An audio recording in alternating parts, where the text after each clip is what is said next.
Hello everyone, my name is Dr. Marty Kotler and I'm the President of Target Coding.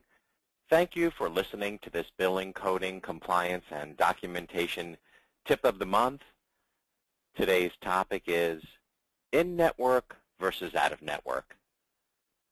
So the question is, should you be in-network or out-of-network? This is a question that I hear, very common question that I get into my office probably just about every day. I'll speak to a doctor that asks my advice on whether to be in-network or out-of-network, and there's a lot of different examples that may occur. So this is a decision that you have to choose wisely. I'm not telling you to become a provider. I'm not telling you to not become a provider. This is a business decision that you'll have to make. So again, I want to make it clear, I'm not telling you to join plans. I'm not telling you to drop out of plans. What I'm going to do is going to go through the pros and cons of being in-network and the pros and cons of being out-of-network. So there are a few examples that may come up here. I'll just give you one example. Let's say you just bought a practice. Let's say you're a new practitioner. You just bought a practice, and you're not credentialed in any plans, not even Medicare. And the doctor that sold you the practice, well, he or she was in-network with just about every plan. So now, should you become a provider or not? Another example, you may be in-network with just about every plan, and you're just tired of the way things are going. It's just not working out, and you may want to opt out at this point. Or you may be out-of-network, and you feel that you may be losing patients because you're not in the network, and now you want to become in-network. So there are pros and cons to being in-network, pros and cons to being out-of-network. So let's discuss the most common items to think about before making this important decision.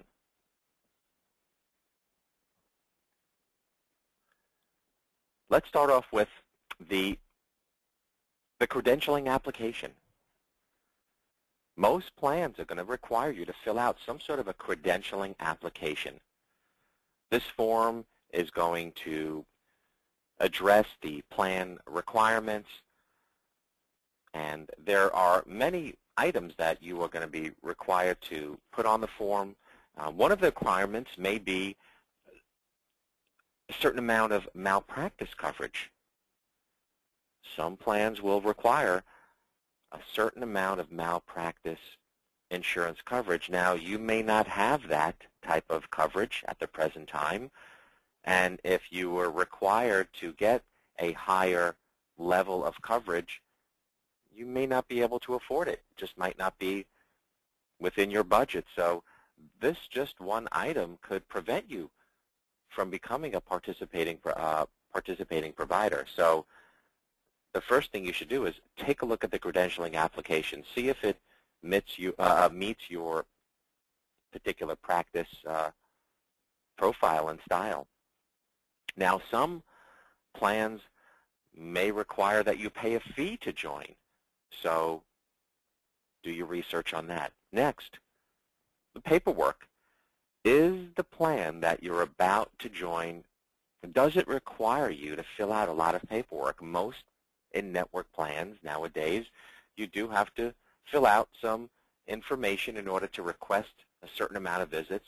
So try to find out what paperwork is needed in order to get the chiropractic care that you're looking to provide to the patient authorized.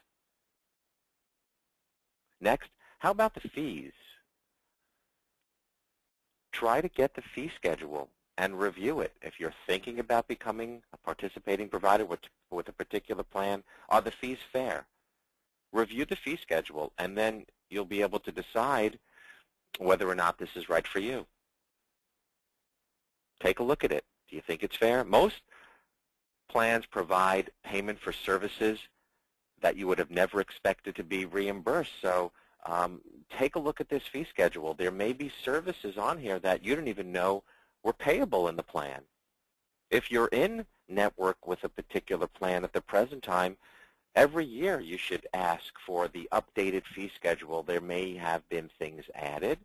There may have things, there may have been some services that were deleted. So take a look at that and decide what to do. Next, non-covered services. This is an important question. If you are in-network, are you able to collect money for a denied service from an in-network patient? This is also important. Some plans may prohibit you from accepting money directly from patients when you're in-network for non-covered services. Most of the time you can collect for non-covered services. Now, if you're out of network, obviously you can collect for every single service, your full fee for every service that you provide. The only exception would be Medicare. How about new patients? I was a participating provider in a plan that I didn't particularly love. There was a lot of paperwork. The fees weren't great. However, I was getting 5 to 10 new patients per month just because my name was in the provider directory. And a lot of the teachers and the firemen in my area had this particular plan, so they came to me because I was in that plan. Now, once these patients came in, I educated them on what chiropractic is and does, and then once their insurance benefits ran out, I was able to keep a decent percentage of them as part of my practice after the insurance ran out. That's that conversion ratio that I always talk about. How many patients stay with you after the insurance benefit has maxed out? In my practice, it was about 65 to 70% of the patients. They stayed with me after the insurance ran out. Next, the EOBs. If you're in network, call a colleague in your area that's out of network and have a little EOB party. I'm serious about that. You may want to get together with your staff and your friend's staff for lunch one day, bring in some pizza, and compare EOBs. See, how are you getting paid differently?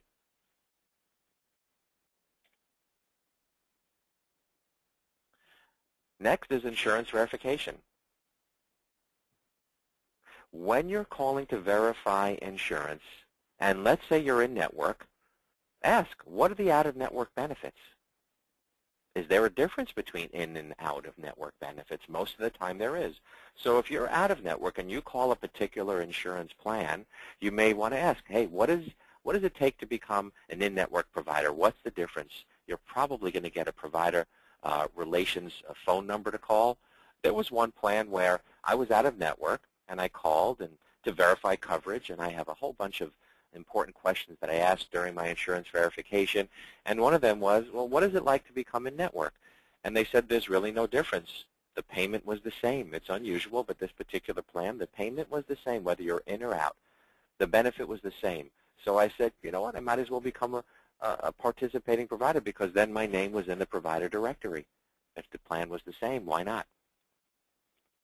Now, at Target Coding, we have an excellent insurance verification form. I think it's the best one in the chiropractic industry. So if you'd like to see a sample of our insurance verification form while watching this video, you should be able to see a share button or a little envelope for an email tab that you can click on, and just send an email to info@targetcoding.com and say, hey, I just watched your YouTube video on in-network versus out-of-network, and I'd like to get a copy of your insurance verification form. We'll be happy to send it to you.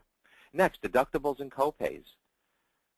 Now, out-of-network providers will oftentimes encounter patients that have large deductibles and higher coinsurance. So if you're a non-participating provider, we don't recommend that you just collect the in-network copay. That could be a little deceiving. I'm going to mention that again in a few minutes. How about shoppers? You may be getting calls from potential new patients that are shopping around for chiropractic care. If you're a non-participating provider, your staff members must know how to speak to these patients, regardless of your participating status. You don't want to scare patients away just because you're out of network.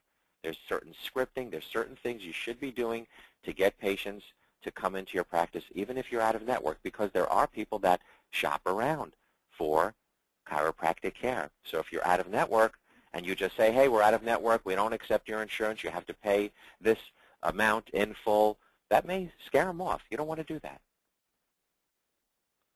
So now let's say you want to drop out. If you drop out of a plan, or as I mentioned before, you may be a new practitioner, you buy a practice from an established doctor that's in network with all the plans, and now you take over this practice and you want to be out of network, or you drop out of network. So, what do? Well, remember, patients that are coming in, they're going to be they're used to being seen by the in-network provider. So you're going to need to have a financial consultation with every patient if you become non-participating or out of network.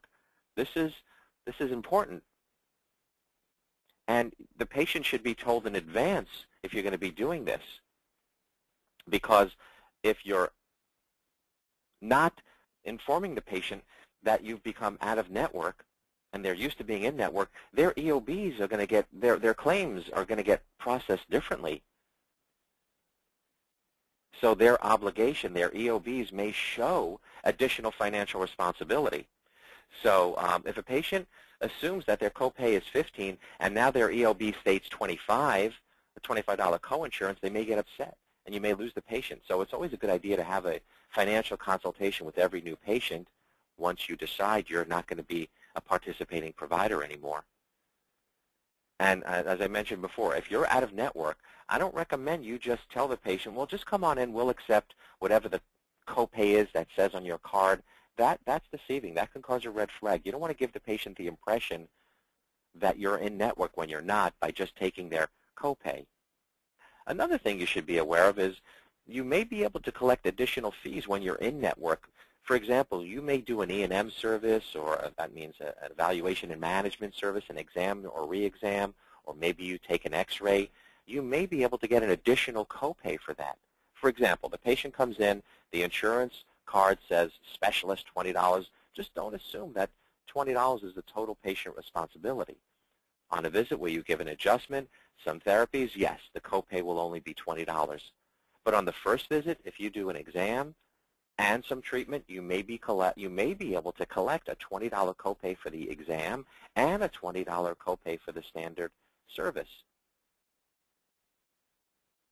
So be aware of that. So I call this a double copay, and this is written into the patient's policy. And if you think that the patient may be upset by asking them for a double copay, have the patient's policy right there, have the information to be able to give a copy to the patient and say, we called your carrier, this is what they told us. If you have a question on that, on this particular situation, give them a call. You don't want the patients getting upset with you because of their particular plan that they have.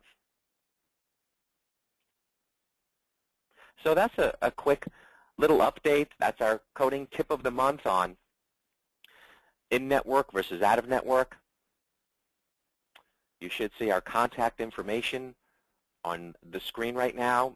Please feel free to contact us if you have questions. We are experts in helping chiropractors document properly, get paid properly, and prevent insurance audits, state board investigations, and malpractice exposure. Our contact information is on your screen. The email is info@targetcoding.com. The website is www.targetcoding.com. Telephone number is 1-800-270-7044. We offer membership services, online trainings, customizable forms and templates, DVDs, guidebooks, webinars, seminars, and a lot more. So thank you for attending this Target Coding Tip of the Month. Take care. Bye-bye.